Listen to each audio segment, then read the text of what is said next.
Hey everybody, welcome to the video, welcome to the channel. Today we are back working for Dirt Perfect.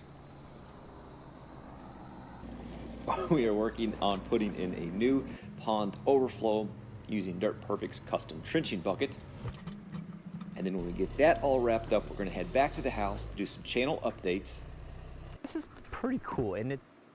And talk about some cool packages that we got in the mail, so stay tuned. Alright, so we jumped in the Mac right off the bat. But behind us is the Volvo 140 with the trenching buckets. Mike is ahead of us, well I'll just show you. Mike's ahead of us up there in his truck with the 90-2 and a power rake. Spin you back around here. And we are headed to a job. I still don't know what we're doing, but we'll find out in a little bit.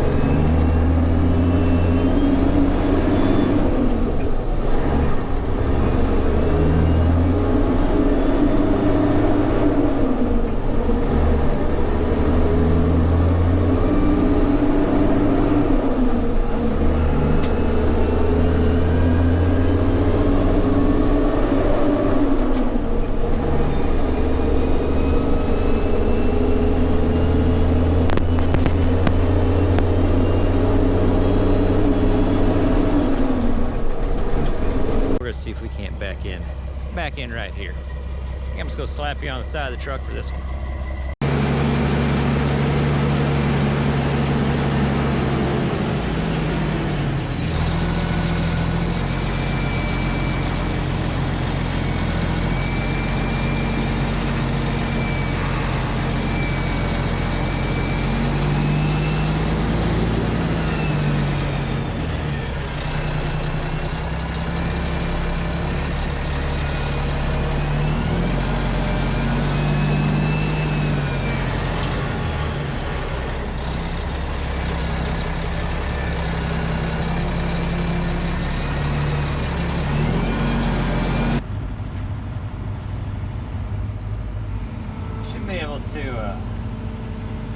I got a plan here. I got a plan.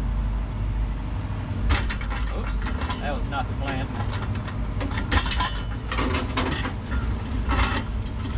Should be able to push it far enough that I can get a tooth and a thumb underneath her on the ramp.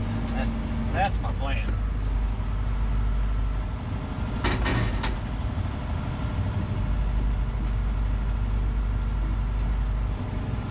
That is my plan. One of these is a thumb. I can't remember which one it is.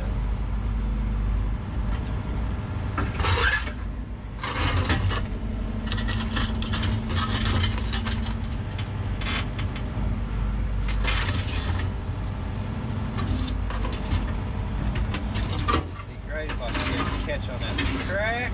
Yes, sir. And we can just grab it.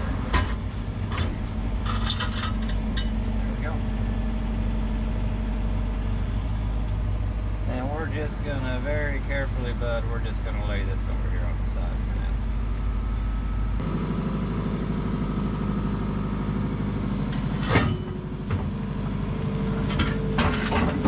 Alright. Think that's the hard part for the day, or do you think we got more?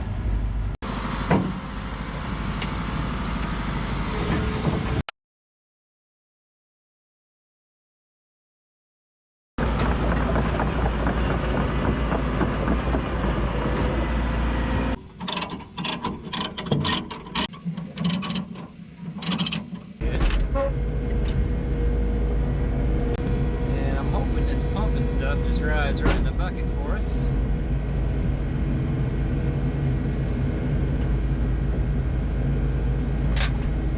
Oh yeah, beautiful. All right, I guess we'll go ahead and grab that trenching bucket and let's just track over to where he's at. I'm not 100% sure what we're doing there yet. Oops, let's not hit that fancy box. Let's not do that.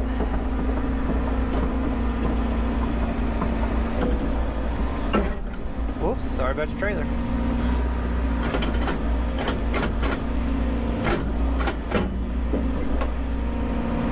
There we got her.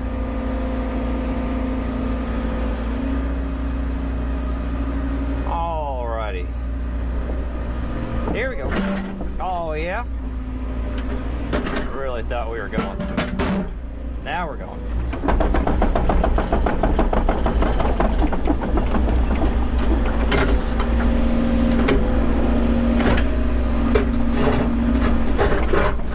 Oh yeah. Oh yeah. Thank you there.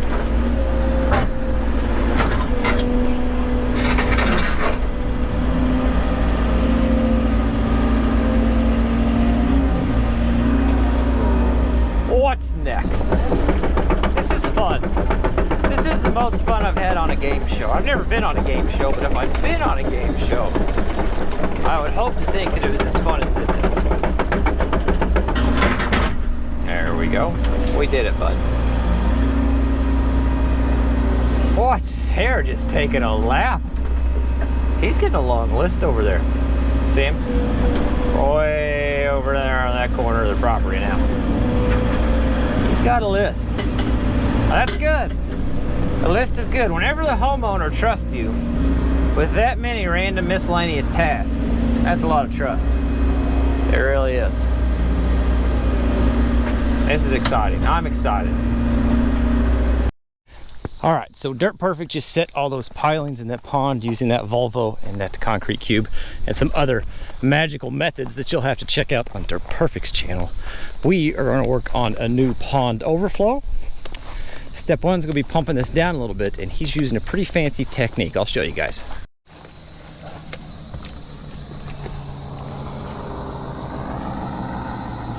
It's a patent size 10. It's a bucket and funnel in one. Well, it's also steel toe. It's the safest way to fill a pump. This is the safest way to prime a pump is with a steel toe boot. well, You know, the chances of something going right are about the same. if you patented, I thought you were getting ready to say I think that's my boot. no, it might be. If you patented a folding bucket like this, how many 5-gallon buckets can you store? Oh my goodness! You know what I mean? You can put them in your closet. Nobody ever knows. Patent pending.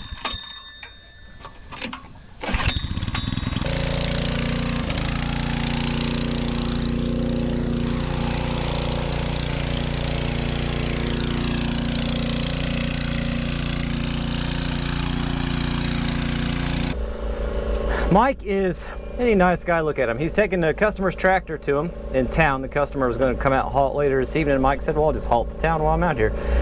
And he's got to go there anyway to go pick up some pipe. He's going to pick us up some lunch, and we are going to get started on digging this new pond overflow.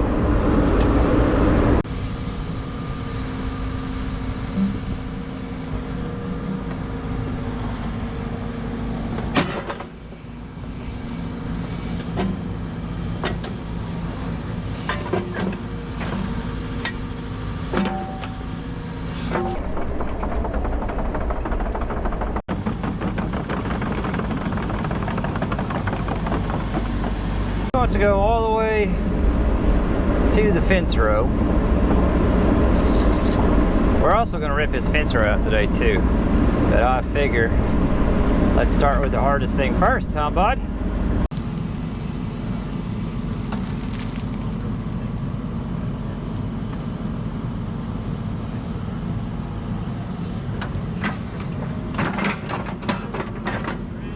We're gonna run real slow through this first stretch until we get past that water line. We're gonna scratch the grass off right through here where it crosses the water line. Just scratch grass off, and then we're gonna take that probe and see if we can't probe along there and make contact with the water line with the probe, get a good depth on it. Well,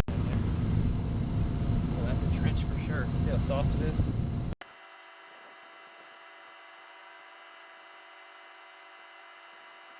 We were told by the water company that they think it's 7 feet deep here, but I'll tell you this, you never know how much dirt someone has taken off of this from when they actually put the line in. So we always want to probe, but I ran that probe all the way down. You can feel the trench. I think voiceover might probably point that out. You can feel where the trench is at. So I ran it all the way across the trench, about an inch from itself each time, and I didn't feel anything. We're still going to take it nice and slow, but hopefully the water company's actually right, and hopefully nobody's belly panned 6 foot of dirt out of here. Because it would not be the first time that we've seen something like that. Once we get past this water line, we can start moving.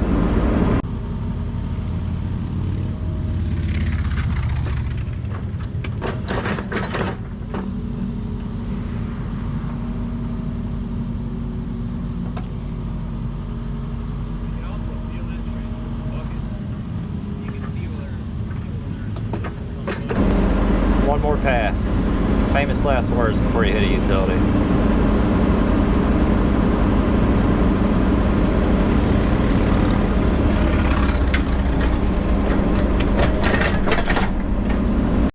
Well, we did not hit the line, but there's definitely a lot of moisture in the ground here. I don't know if you guys can see that. Definitely a lot of moisture in the ground here. Made me a little bit nervous, but we did not hit the line. We are past the line, which is good. We're gonna keep on moving up the hill. I'm just gonna throw out a quick theory for why there's so much water right here. It's coming out right there and then following the trench down. My bet is that up there where they dug the original overflow, is that water's finding the waterline trench and following that waterline trench down here and going out. That would be my guess. But I don't know. I'm not a hydrologist. Is that a thing? Is a hydrologist a thing? Here we go. If you've been with the channel for a while, then you recognize this bucket and you know the story behind it. But if you're new to the channel, I'll catch you up to speed. Dirt Perfect had this custom bucket made. The reason is pretty simple. We're in pretty rocky ground here. Now, this job is the one exception I've seen in years of running this trenching bucket. But we used to run traditional chain trenchers, and it seemed that we always had to have a backhoe or an excavator come out and dig through sections of rock. And he just kind of figured, if I have to pay to get the excavator out there every time, well, let's just dig a trenching bucket, or build a trenching bucket rather, for the excavator and just do it that way. And we've never looked back. This thing works fantastic for what we use it for. It's more of a knifing action than it is a kind of dig and scoop action. Every now and then you'll see us kind of pull some scoops out, but you pretty much just pull it to you like you would a knife on an excavator, swipe your dirt off to the side, and you're ready to go. It's a very convenient tool. We absolutely love it. And actually, Mike just posted another video on his channel about using it as a stump knife, and it does a pretty good job at that as well.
Actually up on the top of the dam here.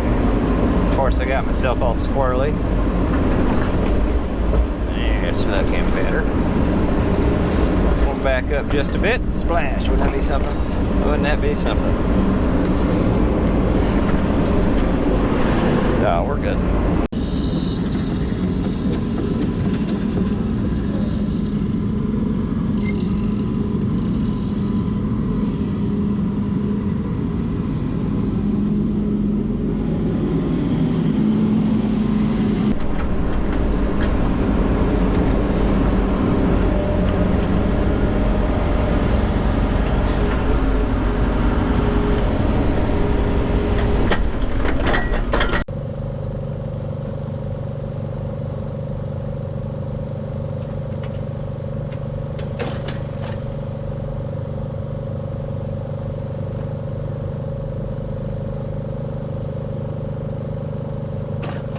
So we got our connection made, but when I tracked down there, no surprises, it smushed that together just a little bit. So I'm just doing a little touch-up work on that.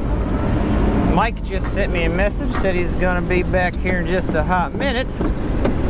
I'm assuming he wants to lay as much pipe as possible on the bottom side of that trench before we break through this dam and make it a muddy mess. I'm not 100% sure on that though. He may have a different plan. We'll find out when he gets here. But like I said, I'm just gonna finish clean it up where it pushed together down here, and we'll get you laying some pipe in there.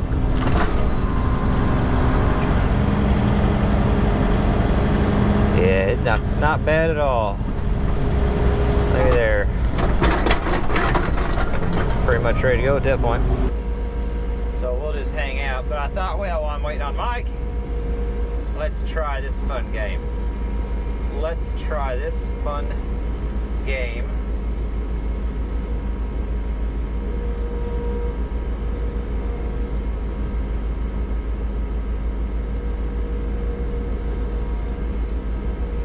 This may be a time-consuming method. We're about to find out. About to find out if this method even works, and if we're gonna break any glass in the process. That's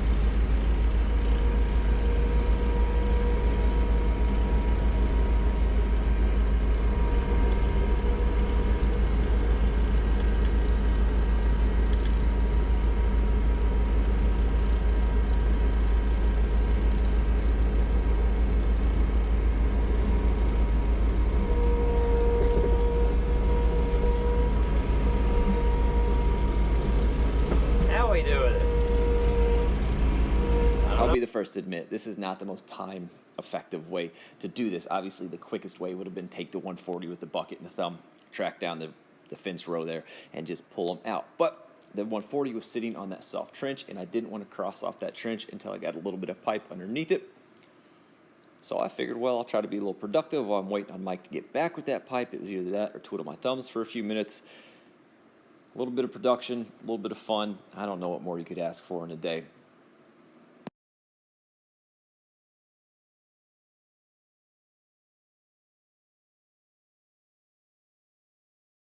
So Mike just got back and brought me some lunch.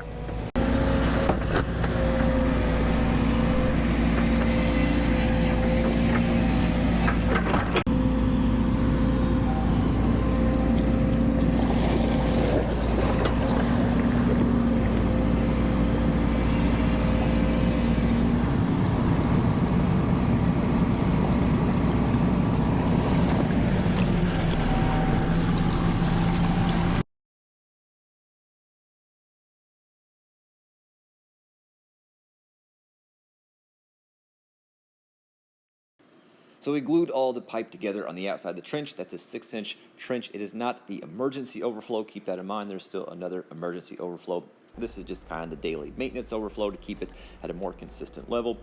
We used all the what I would call dirty or undesirable dirt that came out of the trench to backfill the bottom section, and then we took the skid steer over and I scraped up some good dry clean clay material to backfill the top section and at the head of that pipe, the head of the overflow, and got it packed in there pretty tight. A little bit of an unconventional method, but got it packed in there pretty tight.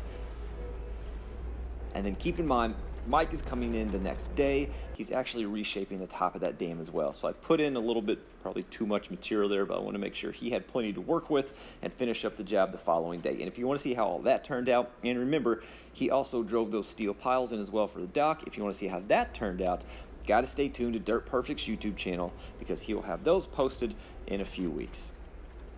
We're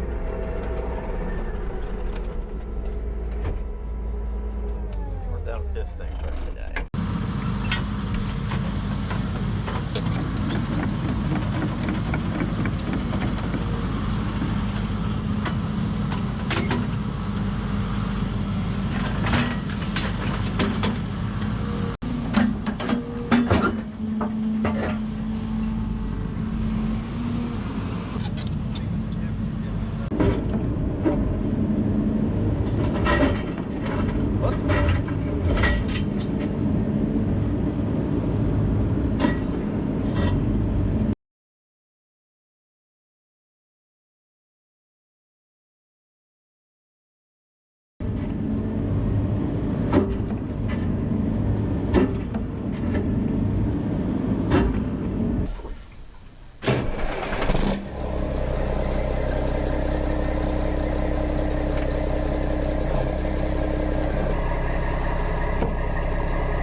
All right, so I hope everybody enjoyed the video. It's been a while since we've done a channel update and updates on some projects, so I thought we'd just knock that out real quick, and we got some pretty awesome mail I want to share with you guys as well. Let's just start with the first thing. We're actually out at the old YouTube Yacht Project site, and we'll just address this right here. A lot of people have asked, and I've answered a few people in the comments. So all that time and effort and money you put into the original road and original site, that's all wasted. You're not going to use that now? No, we're still going to use it. Chelsea and I are just going to build our own private, for us and our family, primitive cabin out here. It's only about a quarter mile from the house. If we need something other than the primitive cabin can provide, all we have to do is arrange a ride back to the house and we're good to go. Just something with a little kitchen, dining area, some bunk beds, and we can have our own little getaways, our own little campsites and campouts out here as a family. I think it'll be a lot of fun. So we'll still get some good use out of it. We're still right next to the forest. It's also nice just having that access road from the rest of our property back to that forest line. In the event that we ever needed access to the forest for something quickly, let's say that we ever really did have a fire issue here, as far as forest fires goes, well, we have access to this, and anybody that needs to get access to it can use that road. So it's not a waste, and we're still really happy that we did it, and we'll definitely put it to good use. The other thing, we got some awesome mail, and I want to show you that in just a second. It's some pretty cool stuff I'm excited about. The other thing, the lake project. We've been waiting on moving the 850 up because there's some pretty exciting news on Dirt Perfect's end, and I'm hoping he does his own post soon so I don't have to break the news. That's a bad way to say it, because I want him to be able to share the news. It's a pretty exciting thing on his end, a new addition to his equipment list, so be sure to bug him in the comments so he'll tell you what it is. This week or next week we'll get the 850 up here. We're gonna get Jerry up here because I'm gonna have Jerry run the 850. It just makes sense if you're paying for that kind of size iron and fuel. You got to get somebody who knows what they're doing, and then I'll run the little finished dozer or the track hoe over the 2 or 3 days it takes to get that pushed up. So that should be coming up in the next couple weeks, and we're excited. I go on shift tomorrow, and then I'm headed down. When I get off of shift, I'm going to stop past the electric company office, and we're going to go get all the paperwork signed for the right-of-way and easement, because you have to have all the paperwork signed so we can work on getting the electric to the one barn, and then we'll drop a ground transformer, and we can run from that transformer to the barn and from the transformer to the YouTube yacht, and we'll get that camper hookup so we can do some live stream capabilities if we want to. I think maybe I didn't explain that as clear as I should have on the past video. When I say live stream capabilities, I don't mean a camera on 24/7. I mean, let's say we go out and we're going to burn a little bit of brush. Well, we can just throw a camera up, connect to the Wi-Fi, and just do a live stream. We may not interact at all. We may just have it looking at the fire, and we just kind of throw brush on, and that just records the fire for 20 or 30 minutes for live stream or that kind of thing. If we go out and pour footers, we can just turn the camera on. If I'm going to do some excavation, we can just turn the camera on. It does not replace the edited videos. We'll still do our regular uploads, which are Thursdays and Sundays, and occasionally Tuesdays if we have some extra content. We'll still have the regular uploads and that kind of thing like that, just something to try to make the build a little bit more interactive. So we've got that going for us, so we should have electric soon as well. So I'm pretty excited about that. So some big updates on all that. Tom, I don't know how to pronounce your last name, but I know you've seen him in the comments as an excavation company, but I can just do you this. I can just show you what he sent, and you guys can figure out how to say his last name on your own. What really matters is you know how to enter it into the keyboard. There you go. Check that out. He sent a t-shirt along. He also sent, oh, it fell out in the back of the Ranger somewhere. I gotta find it. Tom, I lost your orange hat that you sent. I put it in the back of the Ranger. I must have dropped it on the way out. He also sent a stocking cap as well, several stickers, some cards and stuff from the fire department he's on, so some pretty cool stuff. So Tom, thank you very much for this, and check this out. It's actually fleece lined on the inside, so it doesn't make your head itchy, which, in case you noticed, I don't really wear ball caps a lot. I wear this type of hat quite often. I got pneumonia a few years ago when I was working construction, and ever since then, 3 seasons a year, 60 degrees or less, I'm typically wearing a sock cap because I just don't ever want to get pneumonia again. And for whatever reason, I feel like that helps. Package number 2. I found it. It was still in the back of the Ranger. Check that out. It's got excavation company on there, blaze orange, camo, and then a good old thank you for your service. Thank you, veterans, on the back of that, which is pretty awesome. Always supporting our veterans and our military, of course. This is pretty cool, and it definitely threw me off. I was not expecting it. It came from, well, you can't really see on the label there, but it came from a company called Mechalak. Here's the box, and I already pulled it out of the box, so I didn't fumble with the box while I was on video, but here's what it is. It's a scale model of their 8MCR. Now, they have several different size version of this machine, just like you would with any piece of equipment. But let me show you what we got here. A couple small pieces with it. Check this out. Check out how cool this thing is. If you guys haven't seen these Mechalak machines, you need to get on YouTube. You need to look up Mechalak. Specifically, I really like their MCR series. I think it's a very cool, very universal piece of equipment that I keep trying to talk Mike into buying, but he's just not biting yet. It also came with a little set of forks, a little skid steer bucket that goes on the front, and even though I won't let the kids play with it because this is going to go in a shadow box that I'm going to build, I'm going to build a little display case for it. The quick attach actually works, which is pretty cool. Anyway, it's pretty sweet. And let me tell you why I think this is so cool. I'm not sure how the camera's focusing right now, so I'm hoping this is working out okay, but let me tell you why I think that is cool. If you remember, we all went down to Vegas, and I mean, it was Dirt Perfect, Farmer Chris, Logger Wade. We ran into Let's Dig 18, Chris while we were down there, Jay Pater, Frank Cunningham from Diggin' OK. Lots and lots of channels. Anyway, I did a few videos on just the convention itself and the experience and kind of some cool things we saw. And one of the things I saw that was really cool was that Mechlac booth, and we were all really impressed by their equipment. It's just cool, unique equipment that I would love to get my hands on one day, and maybe one day will, who knows. Anyway, I was like, well, I'm gonna make a short video of this. So I did, I think, a 5-minute video clip in a total of a 30-minute long video. It's just a compilation of different things, and it was a 5-minute clip. That's all it was. It wasn't even a dedicated video to it. They found it, they saw it, they liked it, they sent out an email, because my email's in the description, always, if you ever want to reach out, by the way. They saw it, they emailed me, and they said, hey, we just want to say thank you for making that video. Can you give us your shipping address? I said, sure. And that showed up a couple days later, which is crazy. It's the simple concept that if a company is willing to say thank you for a random 5-minute video clip you did by sending you that awesome scale model of one of their pieces of equipment, what do you think they're going to do for the people that actually buy their equipment? I don't know. It's neat to see that there's still companies. I don't think neat's the right word. It's refreshing to see there are still companies that kind of have that customer appreciation aspect. And I still hope, I'm still trying to convince Dirt Perfect into finding one somewhere we can try out, because I'd love for him to get one. They're just pretty cool machines. And based on what they did here, just to say thanks, I think their customer support would definitely be behind them on that. So anyway, I wanted to share that. I thought it was kind of cool. Hope you guys do too. Of course, a cool gift from Tom as well. And then the updates. Listen, that's a lot of rambling and talking and me just standing out in the woods. I'm actually going to stay out in the woods for a while because it's just a nice evening. I hope you guys are having a good whatever you're having. As always, thanks for watching, and we'll catch you on the next one.